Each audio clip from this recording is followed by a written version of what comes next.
Aujourd'hui, on parle du Norinco JW2000, une arme qui fait beaucoup jaser dans les stands de tir de par son format. Plusieurs nous approchent en disant Hey, c'est une arme qui n'est pas légale, le canon est trop court. Bref, j'ai sorti l'article de loi pour vous montrer que oui, c'est bel et bien une arme légale au Canada.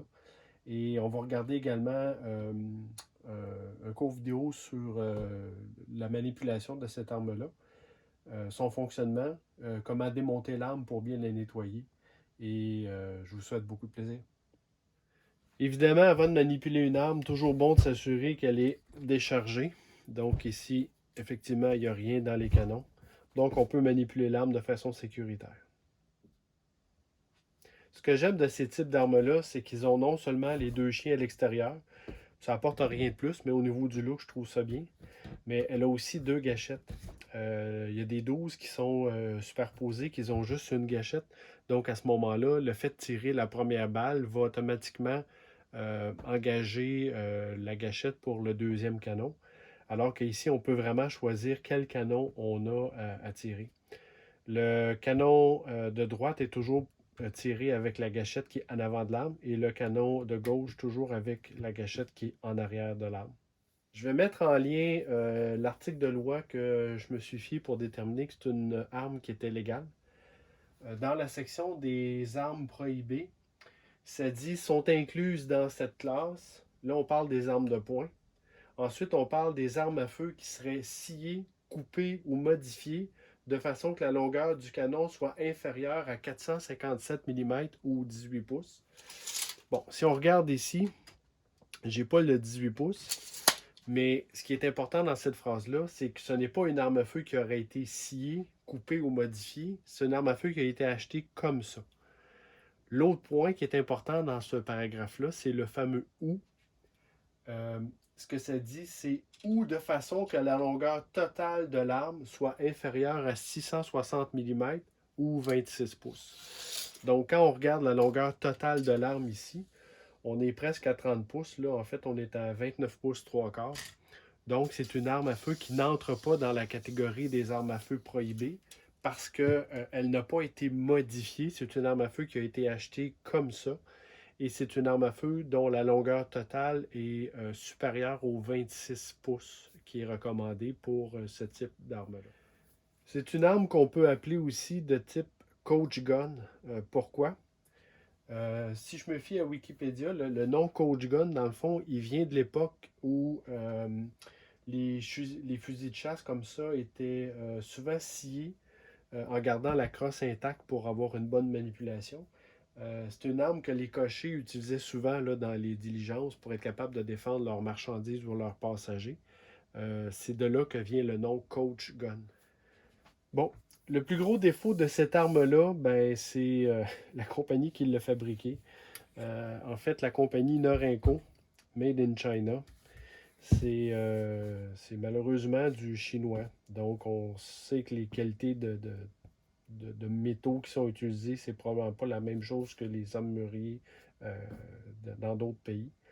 C'est une arme qui, on le voit dans sa manipulation, on a besoin de beaucoup d'efforts là, pour ouvrir l'action. Même si je prends, exemple, un vieux 12 qui a une action similaire ici, le simple fait à une main, j'ouvre l'action très facilement, ça se referme aussi parce que c'est des armes qui ont été faites avec soin, alors qu'ici, on voit que c'est des armes qui sont faites beau, bon, pas cher. Pour désassembler l'arme, c'est assez facile. Ici, il y a un levier, donc on se retrouve avec la pièce de bois tout simplement. Et quand on ouvre le gun, maintenant, on n'a plus de restriction. Donc voici les trois morceaux qui composent l'arme. Tantôt, je faisais part de la qualité là, des armes chinoises. Il faut comprendre une chose, c'est que quand on paye si peu cher pour une arme, il ne faut pas s'attendre à grand-chose non plus. Je dois avouer que la finition extérieure est quand même bien. La finition du bois, c'est sûrement pas quelque chose qui tiendrait dans le temps, mais au moins là, au toucher puis au premier regard, on a quand même quelque chose qui fait la job. C'est plus quand on arrive dans les pièces de métal comme ça ici, où là, on voit clairement que ça manque de finition. Et quand on regarde l'intérieur, ben, c'est un peu là que ça se gâche. Là. Là, la finition, c'est carrément absent. On voit là, les pièces là, ici, qu'on voit encore toutes les marques des outils. Même ici, au niveau du canon, là, on voit toutes les marques laissées là, par le machinage des pièces. Fait que c'est fait vite, c'est fait pas cher, mais ça fait quand même la job. Évidemment, c'est pas des armes qu'on va acheter en pensant que ça va prendre de la valeur comme un vieux 12 anglais qui peut valoir là, des milliers de dollars. Mais c'est vrai juste quelque chose qui est agréable à utiliser. Et la marque Norinco, le point positif que je peux dire, c'est que c'est une marque qui a racheté des droits sur plusieurs armes historiques.